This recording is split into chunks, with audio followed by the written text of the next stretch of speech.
الحمد لله والصلاة والسلام على رسول الله وعلى آله وصحبه أجمعين أما بعد فأعوذ بالله من الشيطان الرجيم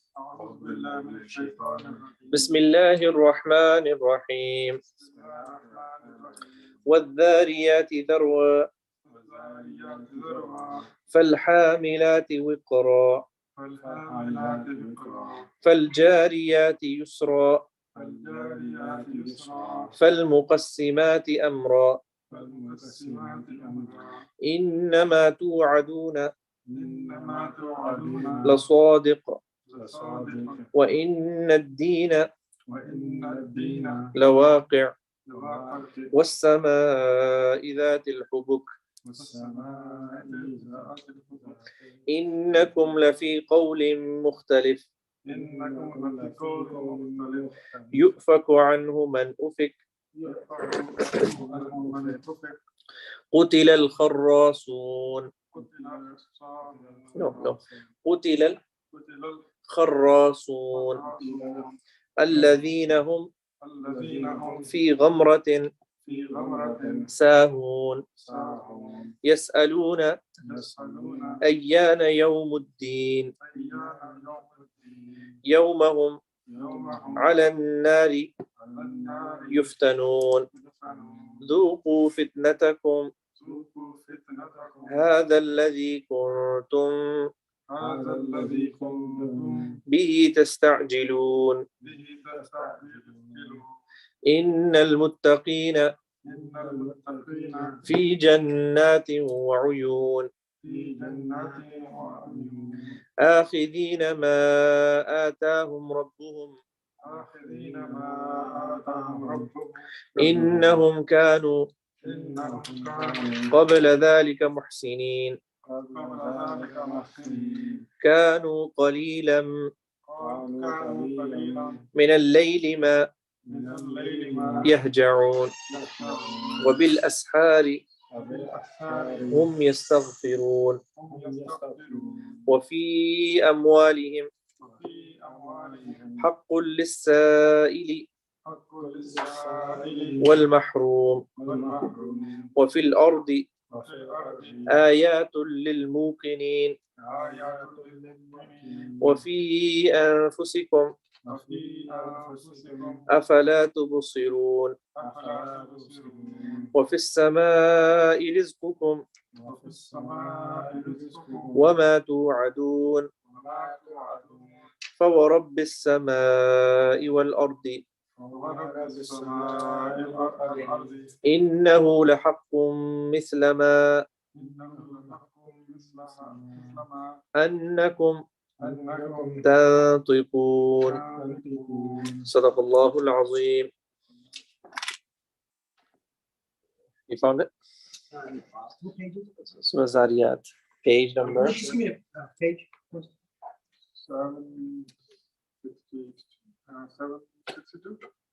762. Starting from Surah Adh-Dhariyat.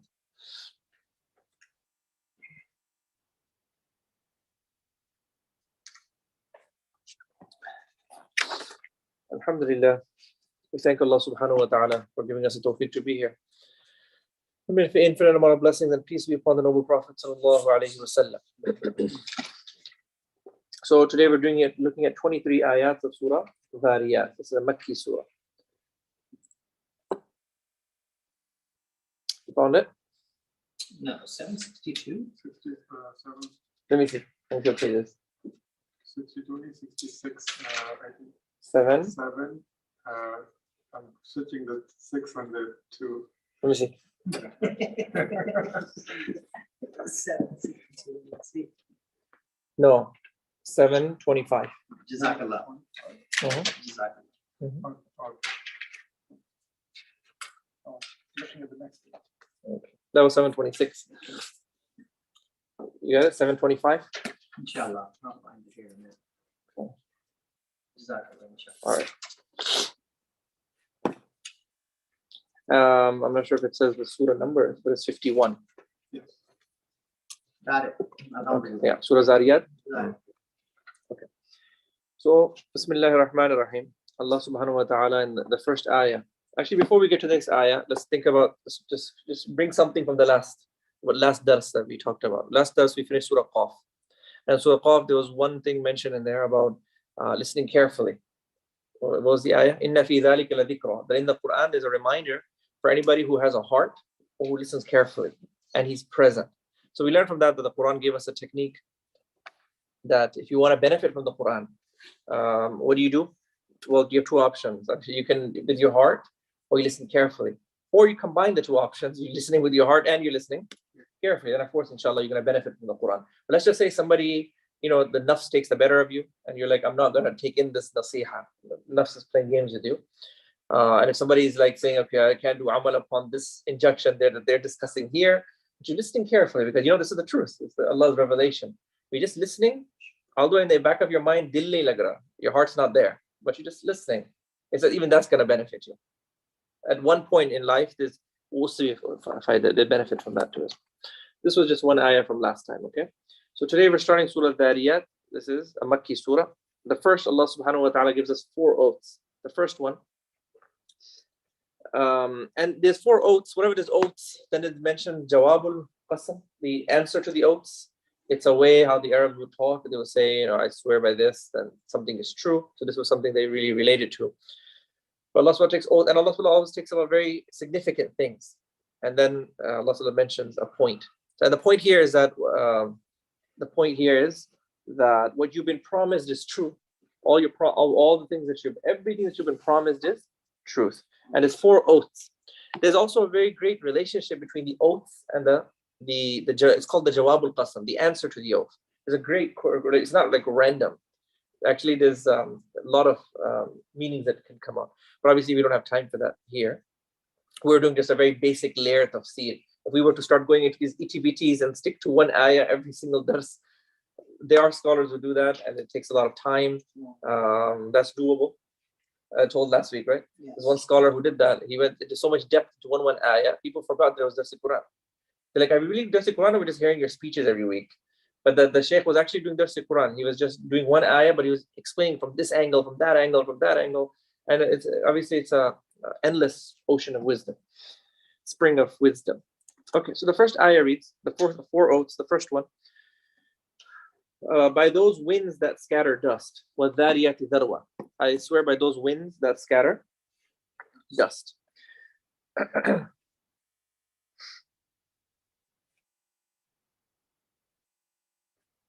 Okay, and then the second, فَالْحَامِلَاتِ وِقْرًا. Then those that bear a load of clouds. فَالْحَامِلَاتِ وِقْرًا. So here Allah is taking that bear a load. Let's talk about Allah is taking an oath by the clouds. So technically the first ayah was an oath by his winds. Now what do winds do in the world? So many things. So many things are connected to the winds. There's a whole science of winds out there. People study winds, the north winds and these winds. Then the load. Allah wants us to reflect upon this load. How much load is it carrying? How much tons of water is it carrying? Then number 3, فَالْجَارِيَاتِ يُسْرًا. And those that float with ease. Okay. The reference here, those that float with ease, boats. Okay. So boats in the olden days, that's what they related to. I was thinking about it that in our times, maybe we can say cars. I mean, they float with great ease. So much power in there. These trucks, all these means of transportations, right? Yeah, they're going with such ease. Look at the amount of load, how many people there are, and look at the speed and rockets, and a human being goes through it. So winds, clouds, and these means of transportations. Okay, and then number 4, فَالْجَارِيَاتِ يُسْرًا. Then those who distribute things. Reference to angels. So winds, clouds. What was the third one? The means of transportation. And the 4th one is angels. Allah has so many angels, musqassimat, and everything is divided. Human beings, when we have factories, look how much people big factories and big corporations, look how much people they employ and how they do it in a way. There's a lot of resemblance of how human beings and then how the spiritual world, how Allah does everything. Wow. He's got so many angels. Like we have 2 angels writing, we have good thoughts, bad thoughts. Just think of all the angels. When the little kids, they have protection around them. Who else do we have? So rains, different sustenance, angels who are taking our good deeds up, 2 times a day. They're changing duties, right? We all know these riwayats. What else? There's actually some angels that are just in the earth just to hear your durud sharif. They want to pick up the durud and send that. They're just assigned to durud. Okay. What else? That's the one I was going to ask you. Which one? Is it on the lips or Which one? the one that you just said? I think it was in your speech and in the mother. No, it might be the one who hears the Quran. Also, when you do the dhikr of Allah, huh?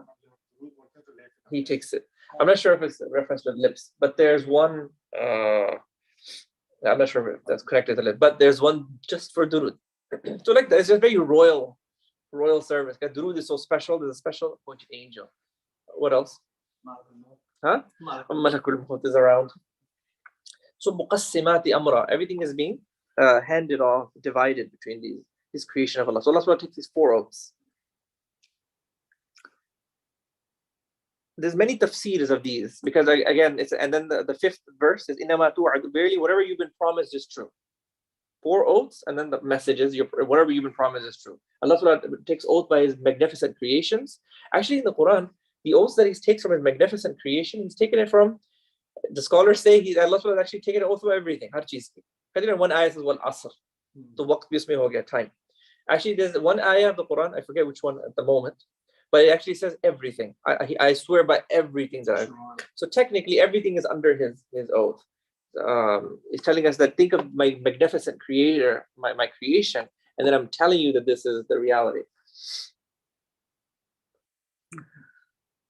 Okay, then that all whatever you've been promised is true. The next ayah 6, when the deen al-waqi', and verily recompense will take place. Recompense.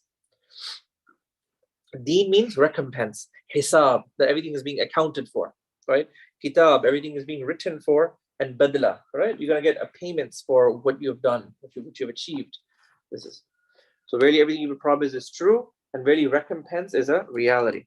Then was-sama'i. Oh, one more note here about jaza. We know the jaza, just to remind us of the riwayah, right? That even a horned goat is going to take revenge from a non-horned goat. So even to that extent, that even animals are given their justice. They will turn into dust. Then the next ayah was sama, and I swear by the sky, zat al-hubuk. I swear by the skies with pathways. I swear by the skies with pathways. Even when these angels come down, it's not like at random. They all have their pathways. And I was thinking that's such an interesting verse because, if you look at us, human beings, we love pathways. We love building pathways. Everything is done in a very, this is just us. We're not even, look at our aqal and what we work in. Like, don't we have everything in, the airplanes have their routes, we're walking in a certain way, we create all these pathways, how we're transporting goods. Everything is moving about. Airplane, everything is happening. It says, but the heavens, sama, we don't see the pathways. So me and you might think, they don't have pathways. Roads are just for us, right? We have what is that, Springfield mixing bowl. But Allah is saying that if you think you've got these sophisticated like pathways, I swear by the sky of pathways. So the way the angels are coming, they're all coming in their own routes. They've got all these, complexity. So, but I swear by the sky with pathways. But it's just Allah has hidden it from us. Okay. Then to a certain point, they have pathways of the black holes. They've come up with those. They actually see them, black holes in the space. Yes. Then the next verse, innakum, really you all, O mushrikeen of Makkah, lafi qawlin mukhtalif. You're in contradictory discussions. You're in ikhtilafat. So obviously the Quran is revealed to the mushrikeen of Makkah. They're the first addressees. But I was thinking about something else in regards to lafi qawlin mukhtalif. That, and this is mentioned a couple of places in the Quran, that you all are in ikhtilafat. And it's such a phenomenon as people of deen, Allah has blessed us if we think about it, that there's so much ikhtilafat, but the deen, it rescues us from it, right? There's like debates going on now, right? What gender, what gender there? Do we as a Muslim community to have, understand, is there ikhtilaf amongst us? No. So many things that they are, people are discussing, and it's all resolved in deen. If you turn to deen, you wouldn't have that. But if you take away deen from element of your life, then you're gonna come up with all these issues. All these issues disappear just by the barakah of deen. And then I was thinking about another thing. That means that Muslims should be the most advanced people in the world. Technically, you know why? Because our brain doesn't have that clutter. If we can just turn toward, it's usually what slows us down is our bad deeds. You see, because we are such a free people, because we don't have any ikhtilafat. It's okay, the revelation comes in and where our intellect fails, revelation saves us from that point onwards, right? So then we should be the most advanced people because we have nothing stop. But what's stopping us are misbehavior, our own misdeeds. Then Allah Subhanahu says, no, not tajab. We've given you the great deen, but then you have bad deeds. Then I'm going to slow you down now. That's why we get slowed. So if Muslims were just to stick to their deen and do their a'mal salihah, you don't have all that clutter. You don't have issues. Your deen is already resolving everything. Your life is very simple. You can just get ahead in life. Deen and dunya, do your taraqqi. Allah subhanahu wa ta'ala give us tawfiq. Then the next ayah, يُؤْفَكُ عَنْهُ مَنْ أُفِكَ. يُؤْفَكُ عَنْهُ مَنْ أُفِكَ. Turned away from this Quran is the one who is turned away totally from the truth.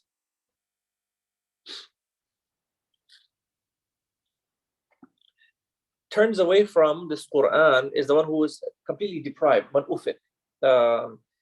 Meaning that if you, in other words, it's saying that if you don't get the tawfiq to come to Quran, go towards the Quran and benefit from the Quran, all rahmah has been, you've been deprived of all good. And a person who turns away from the Quran, he's turning away from all truth. And a person who turns to the Quran, you're turning to all the truth. So yu'faku anhu, turns away from the Quran, man ufik, the one who's turned away from the truth. So in other words, and also you can say truth, and also we can use the word rahmat here. Like all rahmat comes through the Quran. So when you have Quran, you dedicate to Quran, you're turning to the Quran, then you're turning to the all rahmat. And you put your back towards the Quran, you're turning away from all the entire rahmat you've been deprived. It's the kufa, but obviously in every verse of the Quran, we don't fit ourselves in here like that, but we do take inspiration from it. And similarly with us, the more we turn to the Quran, the more rahmat we will have, the more how dedicated we will be. Then the next ayah, قُتِلَ الْخَرَّاسُونَ. قُتِلَ الْخَرَّاسُونَ. This is all Kufar Makkah. Later on, because the Mutaqeen are going to be mentioned afterward. These are all Jahannamis being mentioned, right? But as Muslims, we take lesson from them. We don't fit ourselves in Jahannami hayats. That's not us. But we say that on a lesser degree, when we do these same evils, we go through on a lesser degree to these similar problems, right? And also, this is the usloob of the Quran. This is the manner of the Quran, that it talks to us indirectly. You know, that's a very honorable way of talking to someone. I don't know if you've ever seen a scholar give a speech like that before, that he says the whole speech, but he never says anything directly. He's always said it very indirectly. That's how the Quran does. It's just, can you believe that Quran is having that much honor for us? Respect that it's telling us that, oh, there was a Muslim community before you, they did this wrong and this happened to them. Instead of saying, you better not do these things wrong. It's just an honorable way of saying it. And then, قُتِلَ الْخَرَّاسُونَ. Death be to the conjectures. Death be to the قُتِلَ الْخَرَّاسُونَ. Death be to the conjectures. It's saying that if you're a person living on superstition, you know, like fakes, like you have no evidence for what you do, like death be, like may you be destroyed, like you're doing such a terrible thing on the earth. This is an amazing ayah, قُتِلَ الْخَرَّاسُونَ. And it's obviously, sometimes, people who are not religious, the reason they're not is because they think you and I are not on facts. It's not like you and I, na'udhu billah, that we're doing some guess game. But in fact, the reality is the opposite. In Deen, there is absolutely no room for guess game. Absolutely nothing. Not in Islamic law, nothing of religion. No aspect of religion. It's completely solid, evidence, textual based, right? So the people who accuse us of being conjecture, guessing on things, they themselves, then if you look into their life, how much conjecture do they have, right? The ones who are trying to avoid deen, they end up with a whole bunch of conjectures. They have all kinds of belief systems and ideas and thoughts, and they're not backed up by anything. So it says, قُتِلَ الْخَرَّاسُونَ. Death be to the conjectures. So who are the real conjectures? Is it the religious people who are evidence-based, or is it the non-religious? Of course, it's the non-religious people. What they accuse of, they are themselves. So this is a big ni'mah of Allah subhanahu wa ta'ala. Both ni'mat Allah. And also it teaches us, as Muslims, now that we have this deen of Islam, we should never be conjectures. Meaning that we have no room now, that we live our life without proofs. Even in the Sharia, the ulama always talk with proofs. The real ulama haq, do they ever talk with just guessing game? No. It maybe it's ulama su, some false ulama, they might do some guessing game, right? They said something about the deen they had no proof of, yeah? But ulama haq will always speak with what? Proof, dalil. And we as Muslim community, we not just only do in religious aspects, even in the world, we always act with, like, are we allowed to even be in the dunya, be illogical? Our deen won't even allow us. Do things not according to logic. So conjecture is being the opposite of logic, doing guesswork, superstition, and just so. So it says, death be to the conjectures. Then alladhina hum fi ghamratin, those who in their ghamra means ignorance here. Those who in their ignorance sahun are forgetful. Those who are drowned in ignorance, and those who are forgetful. Then moving on. Yes, aluna, they ask, ayyana yawmuddin, when is the day of recompense? When is the day of recompense?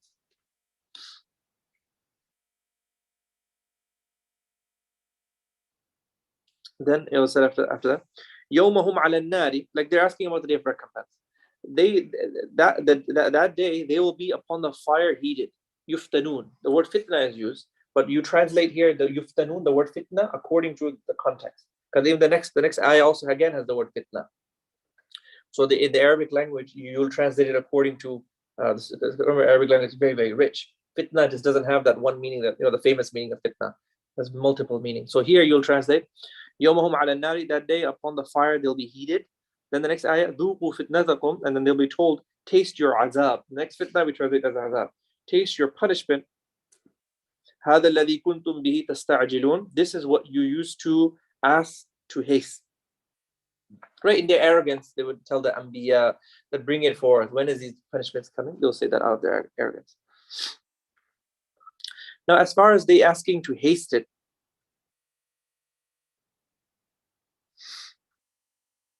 who knows? I mean, they asking the Prophet Ayyana Yawmuddin, when is the day of recompense? No one knows the day of the recompense. No one knows their death dates. It's only known to Prophet. Anbiya didn't have this ilm.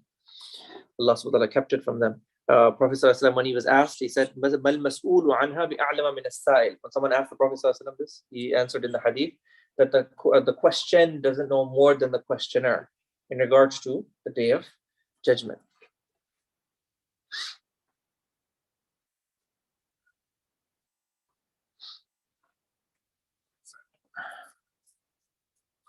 I have just a note here. When I was writing this, I thought about something from the Qadianis. When the Qadiani fitna first rose,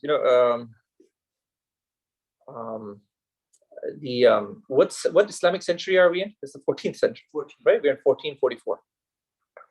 So they made a claim. Mirza is full of, in his writings, you'd find lies and false predictions.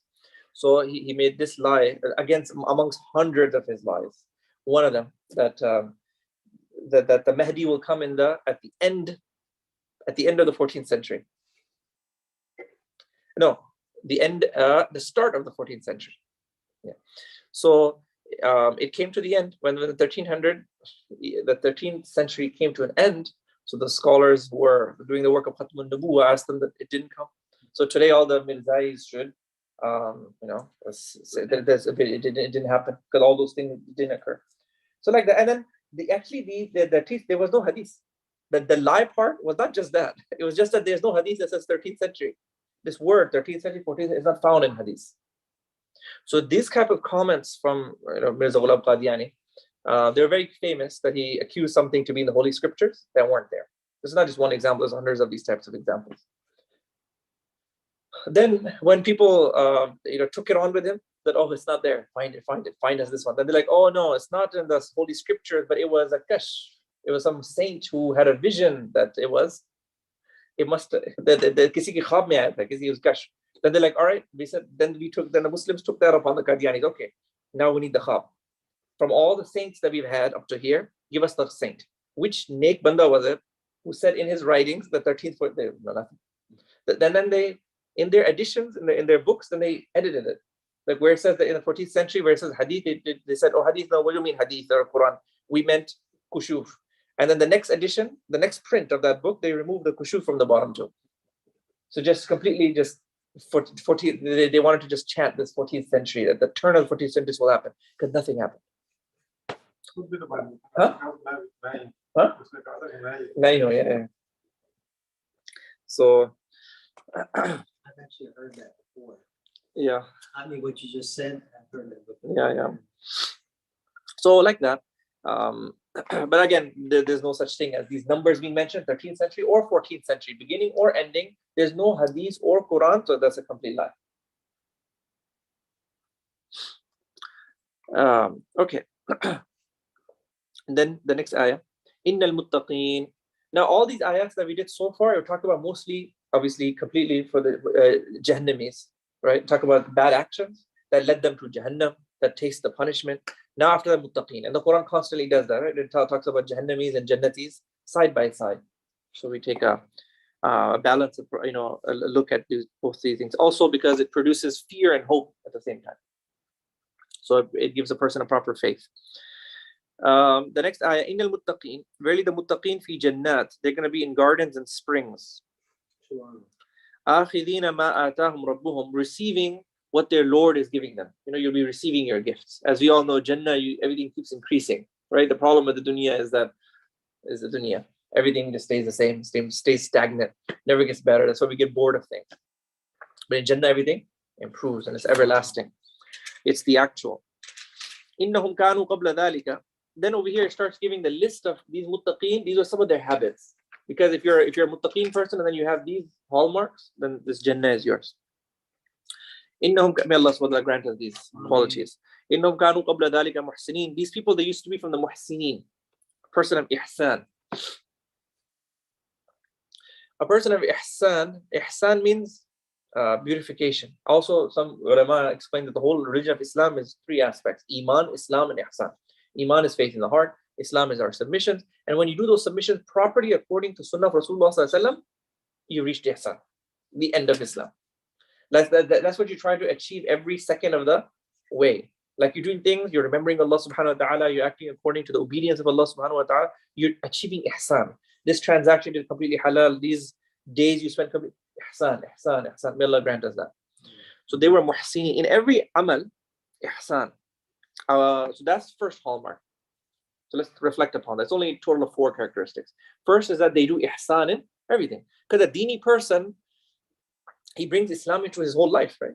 In his transactions, in his interactions with people. So you're actually doing ihsan. Like Allah Subhanahu declares that beautiful behavior. Like based on the teachings of the revelation. So in every act, there was this beauty in their home, in their work. If Muslims ever come in charge of a governance, how are they going to do it? If they're doing it right, they'll do it according to ihsan. It'll be like the most perfect form of things. So may Allah subhanahu wa ta'ala give us tawfiq. So the first hallmark for the muttaqeen is they do everything right.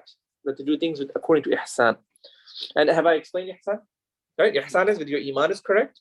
You are doing it according to the sunnah. And then sunnah, maybe you reach perfection in it.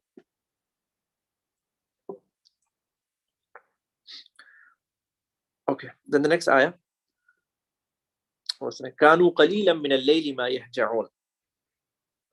They used to sleep little in the night. Oh, time is running out. Maybe next time we should start a little bit earlier. But I'm going to try to hasten a little bit now. كانوا قليلا من الليل ما يهجعون. They used to sleep little at night. This ayah has 2 readings. That ma particle there, ma, you can read it as nafiya or mustariya. In grammar, there's 2 ways of doing it, as a negative or as a positive. Then the meanings come out different. One interpretation, although the famous interpretation is that they slept little at night. What that means is that most of the time they were doing ibadah. But you can read it the other way around too. What's the other way around? The other way around is that they did ibadah and they also slept. But the ibadah was less. We're also included in this. And night, we have to define night. What's night? Night is from Maghrib till Isha. So when you pray Fajr and your Isha, and just some tasbih that you're doing at night, inshallah, we're included in this. Just through that. Because it's the other reading of it. The other reading of it is what? That they lose some sleep. Don't you lose some sleep, or are you sleeping from Maghrib to Isha? Look, mashallah, look, we're already up at this time. So you're losing some sleep. And is it for the sake of Allah subhanahu wa ta'ala? Okay, so then you fall under this ayah. You get it now? Yes. So if you do the other reading, which is we have to stay up in ibadah and not sleep. Yeah,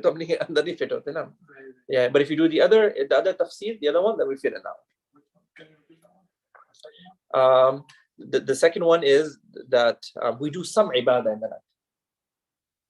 From Maghrib to Between Maghrib and Isha. So every Muslim is praying Maghrib and Isha. So then you're falling in this already.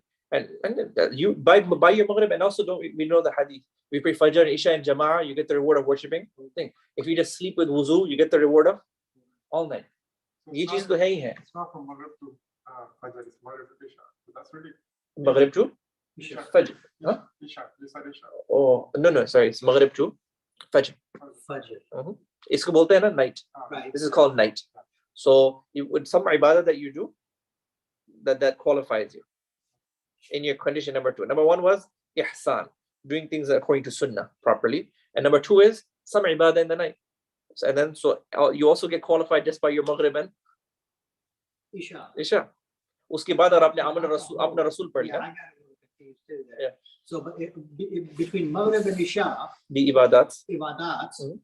and then you go to sleep after that and wake up in Fajr, you still get you fall under this ayah. So you don't necessarily have to stay up.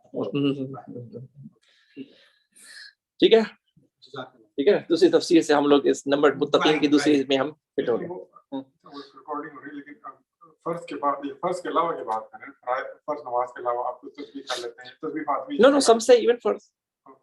समझे आपने कुछ किया ही नहीं, आपने तस्बीह फातिमी भी नहीं पढ़ी, और सिर्फ मगरिब और इशा, you still fall because you still ibadah. And let's just look, if you prayed Fajr and you prayed Maghrib, Isha, don't we have the other hadith that you already did ibadah technically, right, according to the other riwayah? Yeah. So just that. But look at the rahmah of Allah subhanahu wa ta'ala. That you're just praying your obligations and you're falling in this. And then wabil ashari, the next one. And in the morning they do istighfar. The reason you do istighfar, like it's suhoor time, by in the morning or suhoor time, do istighfar, is because when you pray your maghrib, you're falling under category 2, then you want to brag that I prayed my isha, you know what I mean? You feel a sense of, so you do istighfar. Just like after salah, we do what? Istighfar. There's a story. There's a famous scholar by name Sheikh Sa'di rahmatullah alayh. He writes, usually in the alim program, people read this poem. It's kind of getting lost now in the world. People do the alim program and they don't read the book of Sheikh Sa'di. Sheikh Sa'di rahmatullah alayh was a big scholar, and his father was also a very big scholar. He's hanging around with his dad. He says, I was on a travel one day. It's written in his book. I was traveling, me and my dad, we stopped somewhere with other travelers, and they all slept because they were very tired. But me and my dad, we made wudu, we started praying tahajjud. So he said that me and my dad, we finished tahajjud. Then I told my dad that, oh, look, aren't we the real living? Meaning that look at these people, they're sleeping like the dead, and we are the living. Although we are travelers and like that, we fall into tahajjud time and prayed. So his father told him that these young boy, this is what you just told me just now. If you were sleeping, understand, you would have been in a much better state than the comment that you just made. I think there's bragging in that. So somebody who doesn't pray tahajjud, but you're sad that if you had an opportunity to pray, is better than a guy who prays tahajjud and brags. The lesson It goes back to the story of the Lohar and Abdullah Mubarak. Yeah. It goes back to the story of the Lohar and Abdullah Mubarak. Yes. So, وَبِالْأَسْحَارِ هُمْ يَسْتَغْفِرُونَ. Take. So when we wake up at Fajr time, we make some istighfar that. Then tasbih, inshallah, will be included in this. Then the next ayah, the fourth, right? We're on the fourth criteria. The fourth condition, quality for Mutaqeen, and that's وَفِي أَمْوَالِهِمْ, in their wealth, حَقٌّ, is a right, لِلسَّائِلِ وَالْمَحْرُومِ, that for that one who asks you and the one who's deprived, you have the right. So when you earn money, is not to be a consumer yourself. You're earning it for the pleasure of Allah subhanahu wa ta'ala. You can either help the khidmah de khalq, you're going to help the creation of Allah subhanahu wa ta'ala. And who are you going to help? The people who ask you and people who don't ask you. Remember, in society, there's always two types of people. Those who ask and those. So if we learn from this ayah, you should always be aware of both. People who ask, and sometimes out of self-respect, they never ask them to. Also remember, if you're giving, fairness is required in Islam. Unless you're, in your children, you give things equally. So let's just say you have a child who asks a lot. So then you gave him because he asked. Maybe the other ones are not asking for chocolate, but they also want. So you should realize that. Maybe out of their self-respect, they don't want to ask you. So the one who asks, you give, and the ones who don't ask, you also give. So we learned that from here.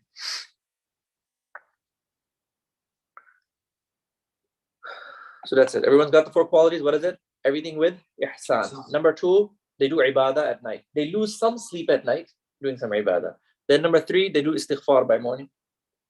And then they give their wealth to those who ask, and also they also look out for someone who's not asking, but maybe a potential who they can give.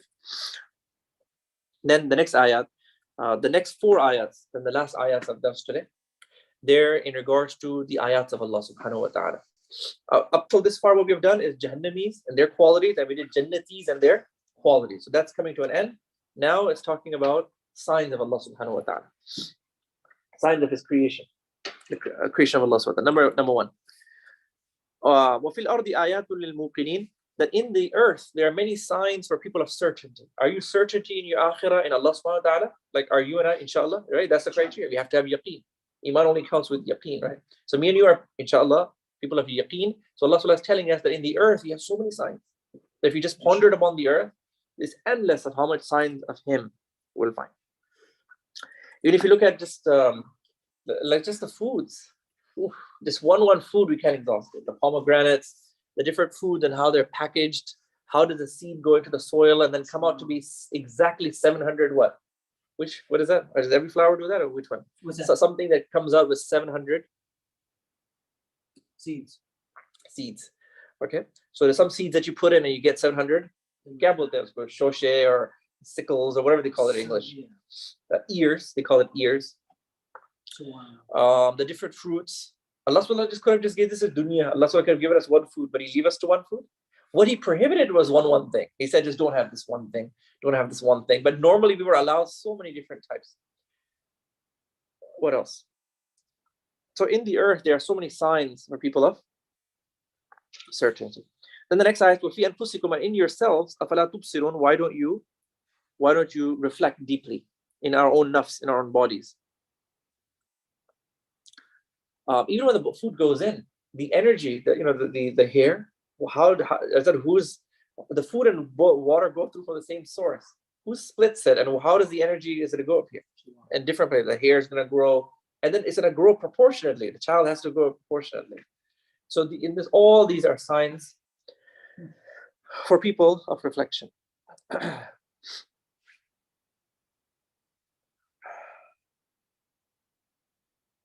And then the next ayah, وَفِي السَّمَاءِ رِزْقُكُمْ, and in the heavens is your rizq, وَمَا تُوَعَدُونَ, and all that you've been promised. So your rizq, it comes from the heavens. Allah subhanahu wa ta'ala, meaning Allah subhanahu wa ta'ala sending these angels, and their distributing is coming. And everything that you've promised. And so when I was thinking about that, what came to my mind? When you tell a child, like when they're about to accomplish and you're hiding their gifts, right? You tell them, it's there, it's all there, everything that I told you I'm going to get you. Right, it's all that. It's like this seems just like in your heavens is your rizq and everything that you've promised. Right, all the Jannah, Jahannam, the everything is right there, right above. Also, look, when you get the rain, how does it come? The drops. Who's looked at the one? Even the snow. What's the snows? What is it called? Flake. Why does it come with a design? Right. It could have just came. Why does it have to come with a design? Or even on that, Allah Subhanahu wanted us to enjoy the flake. This is also coming. Why does it have to come one drop? What if the whole thing, right now in science fiction, there's actually in science fiction, they wanted to analyze that. What if the city got the whole rain at one time? Like one cloud fell. What kind of destruction that would create? There's science fiction, they like to look at all this. But it comes just like a drop. So Allah subhanahu wa ta'ala is saying that in these is ayat for the people of certainty. In yourselves, why don't you look deeply with a deep sight, with your qalb, with your heart? Think about it. And وَفِي السَّمَاءِ, in your heavens is your sustenance and all that you have been promised. And then the final verse for today. فَوَرَبِّ السَّمَاءِ وَالْأَرْضِ, so I swear, so by the Lord of the heavens and the earth. So Allah subhanahu saying that by the Lord of the heavens and the earth. Allah subhanahu swearing by Himself. Like He's swearing by Himself. By the Lord of the heavens and the earth, إِنَّهُ لَحَقٌّ, that these things are true. Indeed, it is true. Now the it reference, it goes back to two things. The it reference, it could be the day of judgment. Because we were just talking about the day, we talked about the day of judgment prior. And also, it could be Jannah and Jahannam. Then we talk about the description of Jannatis and Jahannamis. So really, because before that we talked about Judgment Day. So it is true that it could go back to Judgment Day, or it could go back to Jannah and Jahannam. They're true. Mithlama annakum tantiqun, as true as when you're talking. Like when someone's talking, and if I was to say, is this Uncle Hamid's voice? then people will take an oath and say, yeah, it's his voice. This is just him. If he's talking, this is him. It can't be anybody else. So it's like, you know how you believe that you're talking? That's how true the everything else is. Yeah, so that's it. These were the ayats up to here. Alhamdulillah. We thank Allah subhanahu wa ta'ala for giving us the tawfiq. These are ayah 1 to 23. Wa akhir da'wana alhamdulillahi rabbil alameen. Subhanallah wa bihamdihi subhanallah.